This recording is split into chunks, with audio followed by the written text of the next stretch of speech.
এই বানর, তুই সুন্দরবনের সুন্দরী হরিণটিকে দেখেছিস? হরিণ ছানাটি মায়ের জন্য কান্না করছে। আমাকে বল, হরিণ ছানার মাকে কোথায় দেখেছিস? বাঘ মহাশয়, আমি তাকে দেখিনি।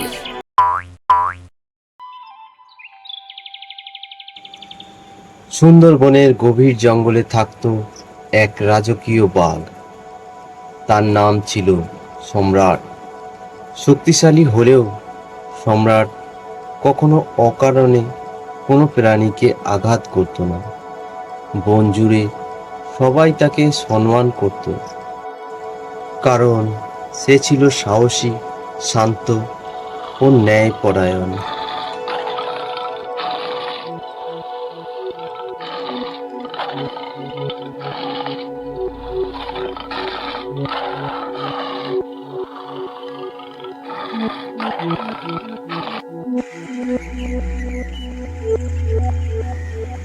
একদিন সকালে সম্রাট নদীর ধারে জল পান করতে গেল। হঠাৎ সে দেখল একটি ছোট্ট হরিণ ছানা। হরিণ ছানাটি কাঁদছে। সম্রাট কাছে গিয়ে নরম গলায় বলল,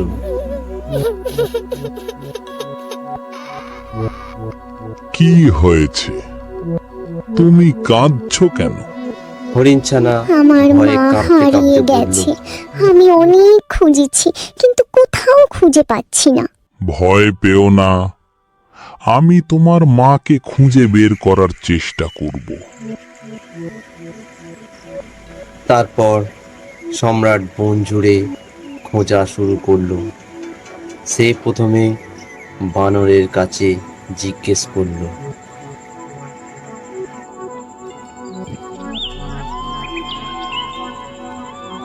এই বানর, তুই সুন্দরবনের সুন্দরী হরিণটিকে দেখেছিস? হরিণ ছানাটি মায়ের জন্য কান্না করছে।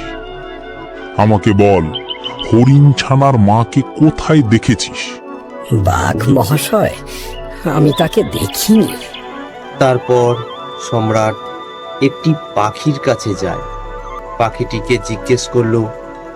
পাখিটিও হরিণটির খোঁজ দিতে পারল না। তারপর সম্রাট নদীর ধারে থাকা কুমিরকেও জিজ্ঞেস করলো, কিন্তু কেউ হরিণটির মায়ের খবর জানতো না। এরপর সম্রাট ক্লান্ত হয়ে একটি জায়গায় গিয়ে বিশ্রাম নিচ্ছিল। ঠিক তখনই এক বুদ্ধিমান টিয়া পাখি সেখানে উড়ে এসে বসল। বাঘ মহাশয়, আপনি যাকে খুঁজছেন ওই হরিণটিকে আমি দেখেছি। আমাকে বল, হরিণ ছানার মাকে কোথায় দেখেছিস? তাড়াতাড়ি বল, আমাকে এখনই যেতে হবে। হরিণ ছানা কি অনেক কষ্টে রয়েছে। বাঘ মহাশয়, আমি দূরের একটি ঘাসের মাঠে আহত অবস্থায় একটি হরিণকে শুয়ে থাকতে দেখেছি। সম্রাট আর দেরি করলো না।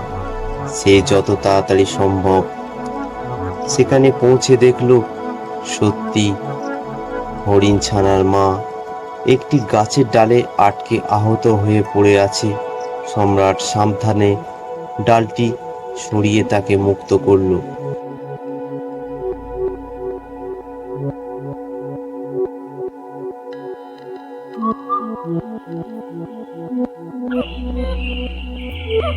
তারপর কিছুক্ষণ বিশ্রাম নেওয়ার পর হরিণটি একটু সুস্থ হলো।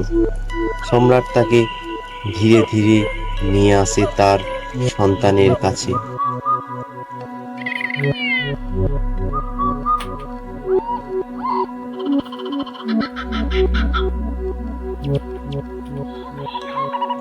মাকে দেখে হরিণ ছানা আনন্দের সীমা রইল না।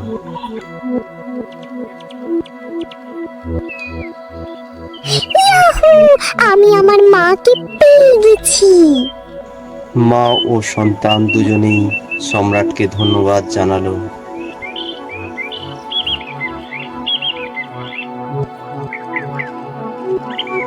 এই ঘটনার খবর খুব দ্রুত পুরো সুন্দরবনে ছড়িয়ে পড়ল।